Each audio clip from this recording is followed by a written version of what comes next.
The patriarchs were not perfect. Clearly, Israel was given much better laws as they inherited the land of promise. Yet we live in an imperfect world too.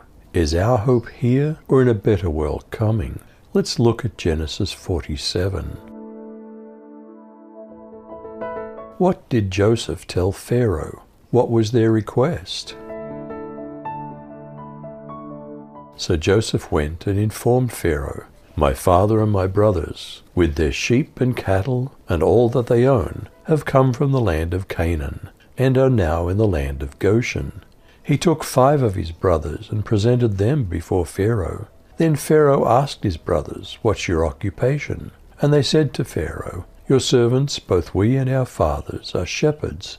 Then they said to Pharaoh, "We've come to live in the land for a while, because there's no grazing land for your servants' sheep, since the famine in the land of Canaan has been severe. So now please let your servants settle in the land of Goshen."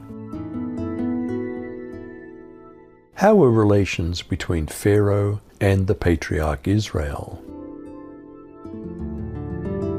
Then Pharaoh replied to Joseph, "Now that your father and your brothers have come to you, Egypt is at your disposal. So settle your father and brothers in the best part of the land. Let them live in the Goshen territory.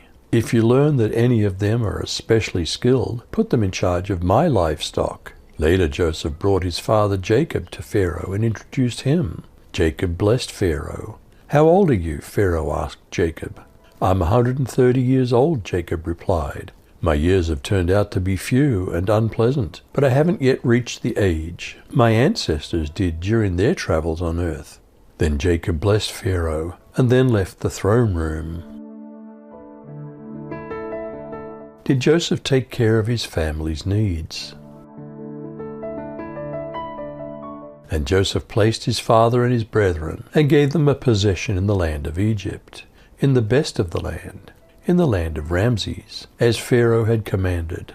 And Joseph nourished his father and his brethren, and all his father's household with bread, according to their families. Why did the people begin to liquidate their assets? Now there was no food in all the land, because the famine was very severe, so that the land of Egypt and the land of Canaan languished because of the famine.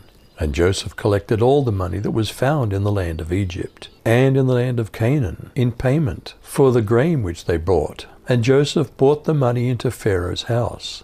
When the money was all spent in the land of Egypt and in the land of Canaan, all the Egyptians came to Joseph, saying, "Give us food, for why should we die in your presence? For our money's gone." Then Joseph said, "Give up your livestock, and I'll give you food for your livestock, since your money's gone."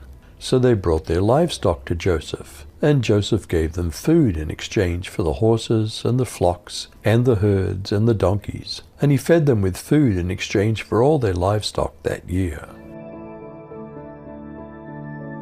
How did the people become slaves of the state?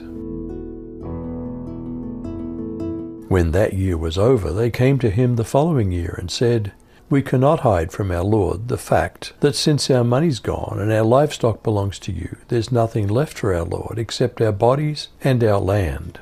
Why should we perish before your eyes, we and our land as well? Buy us and our land in exchange for food, and we with our land will be in bondage to Pharaoh.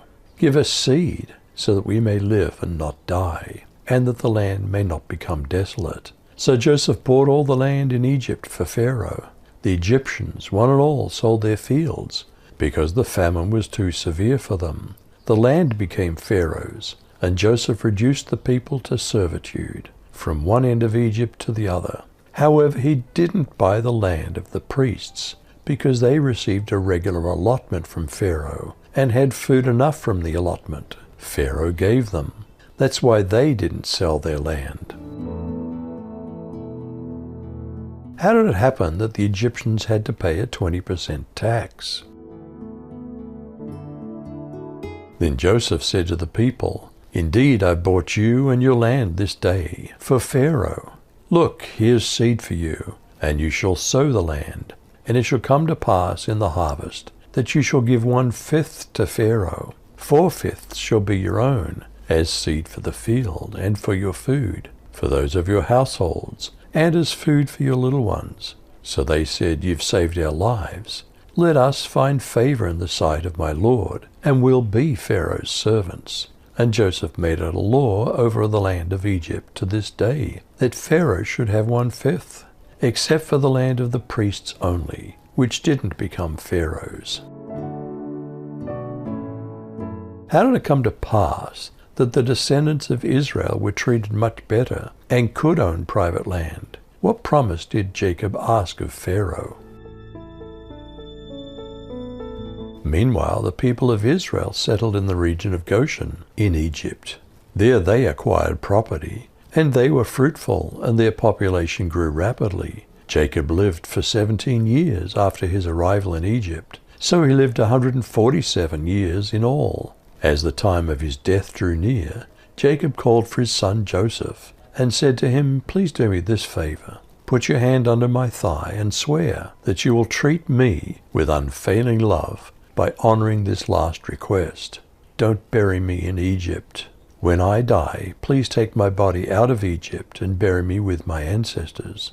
So Joseph promised, I'll do as you ask. Swear that you'll do it, Jacob insisted. So Joseph gave his oath, and Jacob bowed humbly at the head of his bed. The patriarchs were not perfect. Clearly Israel was given much better laws as they inherited the land of promise. Yet we live in an imperfect world too. Is our hope here or in a better world coming? You decide.